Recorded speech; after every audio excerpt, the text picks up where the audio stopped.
Bonjour à tous, c'est Thomas de Ludovox.fr, bienvenue dans ce Ludo Chrono. Aujourd'hui, je vais vous parler de Dive. Dive, c'est un jeu pour 1 à 4 joueurs qui peut se jouer à partir de 8 ans et pour des parties d'environ 30 minutes. Donc dans Dive, vous êtes des plongeurs qui essayez de plonger pour aller récupérer la pierre sacrée qui a été lancée au fond de l'océan. Le premier joueur qui réussit à plonger suffisamment profond pour la récupérer sera le gagnant de la partie. Pour cela, vous allez devoir observer l'océan. L'océan est composé de cartes transparentes comme ceci. On va trouver différents éléments de décoration, mais on va trouver également des tortues, des raies mantas et des requins qui, eux, vont avoir une incidence sur le jeu. Donc au début de la partie, on va prendre toutes ces cartes, on va les tourner, on va les mélanger. Comme vous le voyez sur certaines cartes, il y a même des trous, et on va en faire une pile qui va donc constituer l'océan.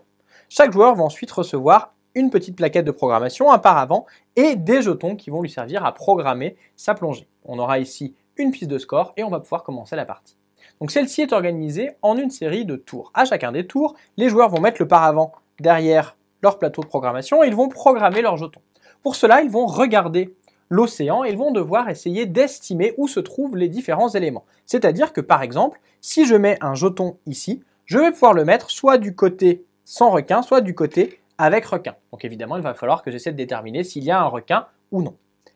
Il y aura également une valeur sur ces jetons, qui sont tous numérotés de 1 à 5, et ces jetons, ils vont indiquer la vitesse à laquelle j'essaye de passer. Pourquoi est-ce que j'essaie de passer plus ou moins vite? Eh bien, si jamais il y a une raie ou bien une tortue, le joueur qui ira le plus vite va pouvoir réussir à passer avant les autres. Donc ici, par exemple, je vais mettre un 1 à l'étape 1 parce que j'ai l'impression qu'il n'y a ni raie ni tortue, mais en revanche, à l'étape 2, j'ai bien l'impression qu'il y en a une, donc dans ce cas-là, je vais mettre un petit 5 pour espérer être plus rapide. J'ai l'impression qu'au troisième niveau, il n'y a toujours pas de requin, il n'y a rien d'intéressant. Mais par contre, au niveau 4, j'ai l'impression qu'il y a un requin et en plus qu'il y a éventuellement une raie qui va pouvoir m'aider. Donc pour cela, je vais choisir de vraiment mettre toutes les chances de mon côté et je vais empiler des jetons. Donc ce qui voudra dire qu'au lieu d'avoir une valeur de 2 ou de 4, j'aurai pour ici une valeur de vitesse de 6. Une fois que chacun des joueurs a fait sa programmation, on va tout simplement révéler les paravents et on va regarder si les programmations sont correctes ou non. Donc on va regarder ici la première carte. Sur cette première carte, eh bien, il n'y a ni tortue, ni raie, ni requin. Donc tous les joueurs qui ont programmé comme quoi il n'y avait pas de requin vont pouvoir continuer à descendre. Ils vont donc mettre leur petit jeton de côté pour se rappeler qu'ils ont passé la première étape. On passe ensuite à la deuxième. Là aussi, il n'y a toujours pas de requin, donc tous ceux qui ont programmé pas de requin continuent leur descente.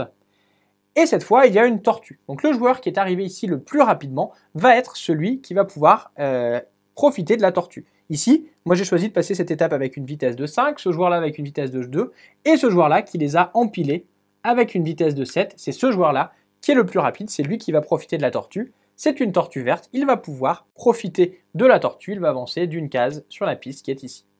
On va pouvoir donc continuer et passer à la carte suivante. Sur la carte suivante, il n'y a toujours pas de requin, donc les joueurs qui ont programmé pas de requin vont pouvoir continuer à descendre. Ce joueur-là s'est trompé, il pensait qu'il y avait un requin, ce n'est pas le cas. Il va devoir arrêter ici sa plongée, il ne pourra pas plus avancer. On trouve cette fois une tortue rouge. Pour la tortue rouge, c'est le joueur qui a programmé la plus grande vitesse qui va en profiter. Ici, c'est ce joueur-là. Il a une vitesse de 5 contre une vitesse de 3, et avec la tortue rouge, il ne va pas avancer d'une, mais de 2 cases. Il va donc se déplacer de 2 cases ici. Dans tous les cas, les deux joueurs continuent leur descente, on passe à l'étape 4 et cette fois, il y a bien un requin. Donc les joueurs ont tous les deux programmé un requin, ils vont continuer leur descente. Moi, je me suis trompé, il n'y avait pas de raie manta, tant pis. Eh bien, je suis allé au bout de ce que je pouvais faire. Ce joueur-là a encore essayé de programmer une case suivante, on va voir s'il avait raison sur la case suivante. En l'occurrence, eh bien, il y a bien un requin, donc il va pouvoir valider cette case, et il y a une raie manta, c'est lui le plus rapide puisqu'il est tout seul, il va pouvoir profiter de la raie manta. La raie manta, elle vous permet de rattraper le joueur qui est immédiatement devant vous. En l'occurrence, ce joueur étant le premier sur la piste de score, eh bien, ça ne lui sert à rien. Il reste là où il se trouve. Une fois qu'on a passé toutes les cartes qui ont été programmées par au moins un joueur, eh bien, chaque joueur va avancer en fonction de jusque là où il est allé. Ici, par exemple, ce joueur-là a fait que 2 étapes, donc il va avancer de 2 cases. Le joueur qui est ici a avancé de 5 cases, car il a programmé correctement 5 étapes. Et moi, je vais avancer de 4 cases, car j'en ai programmé 4 correctement. Une fois qu'on a fait ça, le tour est terminé, on commence un nouveau tour, on remet nos paravents, on enlève la programmation et on recommence en partant de l'étape qui est ici. Donc au fur et à mesure, les joueurs vont petit à petit descendre et dès qu'un joueur arrive dans la zone qui est ici, eh bien les règles vont un petit peu changer pour lui. À chaque fois qu'il fera une erreur de programmation, eh bien il ne descendra pas du tout, même si c'était à la dernière étape, eh bien il ne descendra pas du tout, et il ne pourra plus profiter des raies mentales. Dans tous les cas, dès qu'un joueur réussit à atteindre la case qui est ici, c'est ce joueur qui est alors le gagnant de la partie. Il est à noter que le jeu vient avec une version enfant dans laquelle on ne va pas tenir compte ni des tortues ni des raies mentales, et une version expert dans laquelle au début de la partie, chaque joueur va choisir un compagnon qui va lui donner un bonus utilisable une fois dans la partie. Par exemple, le requin va forcer tous les joueurs qui se sont trompés lors d'un tour à ne pas pouvoir descendre, ou bien le poulpe va être jeté sur le plateau pour cacher ce qu'il y a dessous aux autres joueurs. Dive, c'est donc un jeu dans lequel il va falloir bien observer les différentes cartes, essayer d'estimer la profondeur à laquelle se trouvent les différents éléments pour être le plus rapide à atteindre le fond et récupérer la pierre sacrée. Voilà, vous savez presque tout sur Dive. Maintenant, à vous de jouer et à bientôt sur ludovox.fr.